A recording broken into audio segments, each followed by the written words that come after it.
different bases of thinking, different ideologies, different perspectives of which people do what they do, why people go to where they go to, why people operate the way they operate. One is paramount, one is correct. God's wisdom that has been in existence right from eternity up to this point. We are enjoying God's wisdom. You see, when you read scriptures in various places, you will notice that God's wisdom has always been the most influential. God's wisdom has been the most correct. And it's not even the most correct, it's the most perfect, it's the most beautiful. Luke chapter 2 verse 52 spoke of Jesus, the Son of God. He grew in wisdom, he grew in stature, he grew in grace, he grew in capacity, he grew in favor with God and man.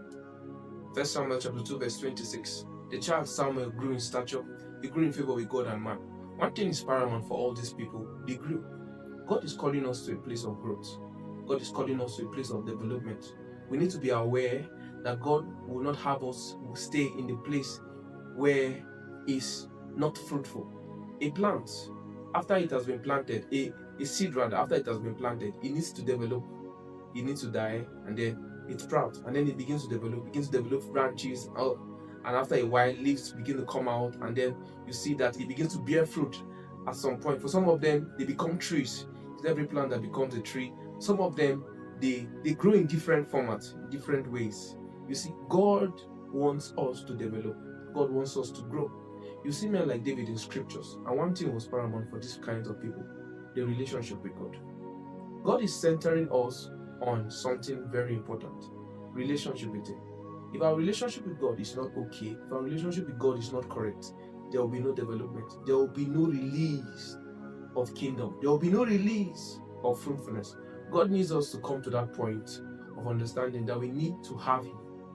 When you have the personality, you have the wisdom. God is calling us to a place of not just self-development. God is calling us to a place of economic development. If I choose to develop myself, if you choose to develop yourself, places will change. People will change. When people meet you, when you converse with them, what they will listen to is the words of somebody who has grown. Now, how can you grow when you don't have a relationship with God? How can you grow when you don't have contact with people who God has helped?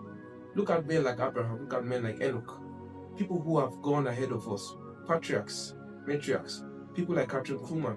There are several of them that had fellowship with God, and God used their life to do great things, great impacts in this world. You can conquer sin, you can conquer your weakness.